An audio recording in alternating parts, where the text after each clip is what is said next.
Pada suatu kali, Yesus mulai pulang mengajar di tepi danau. Maka datanglah orang banyak yang sangat besar jumlahnya mengerumuni dia, sehingga ia naik ke sebuah perahu yang sedang berlabuh, lalu duduk di situ. Sedangkan semua orang banyak itu di darat, di tepi danau itu. Dan ia mengajarkan banyak hal dalam perumpamaan kepada mereka. Dalam ajarannya itu, ia berkata kepada mereka, "Dengarlah, adalah seorang penabur keluar untuk menabur. Pada waktu ia menabur, sebagian benih itu jatuh di pinggir jalan. Lalu datanglah burung dan memakannya sampai habis. Sebagian jatuh di tanah yang berbatu-batu yang tidak banyak tanahnya. Lalu benih itu pun segera tumbuh karena tanahnya tipis. Tapi sudah matahari terbit, layulah ia dan menjadi kering karena tidak berakar. Sebagian lagi jatuh di tengah semak duri, lalu makin besarlah semak itu dan menghimpitnya sampai mati, sehingga ia tidak berbuah.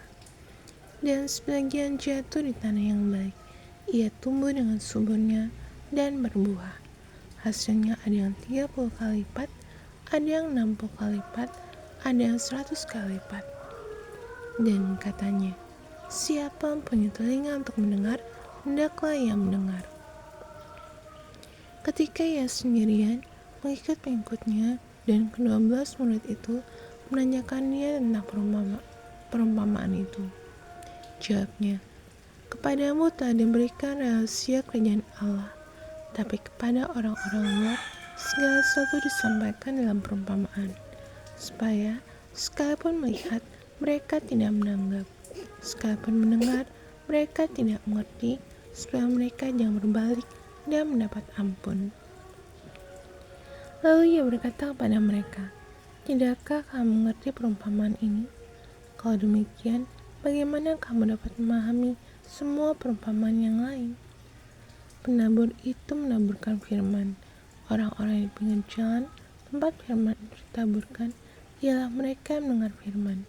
Lalu datanglah iblis dan mengambil firman yang baru ditaburkan dalam mereka. Demikian juga yang ditaburkan di tanah yang berbatu-batu ialah orang-orang yang mendengar firman itu dan segera menerimanya dengan gembira. Tapi mereka tidak berakar dan tahan sebentar saja. Apabila kemudian datang penindasan atau penganiayaan karena firman itu, mereka segera murtad. Dan yang lain ialah yang ditaburkan di tengah semak duri, itulah yang mendengar firman itu. Lalu kekhawatiran dunia ini dan tipu daya kekayaan dan keinginan-keinginan akan hal yang lain masuklah menghimpit firman itu sehingga tidak berbuah. Dan akhirnya yang ditaburkan di tanah yang baik ialah orang yang mendengar dan menyambut firman itu lalu berbuah. Ada yang 30 kali lipat, ada yang 60 kali lipat, dan ada yang 100 kali lipat.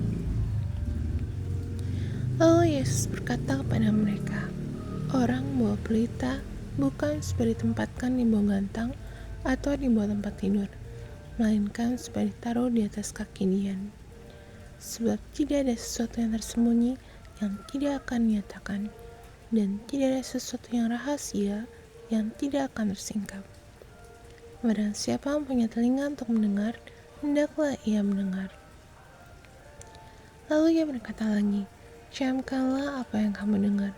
Ukuran yang kamu pakai untuk mengukur akan diukurkan kepadamu, dan di samping itu akan ditambah lagi kepadamu.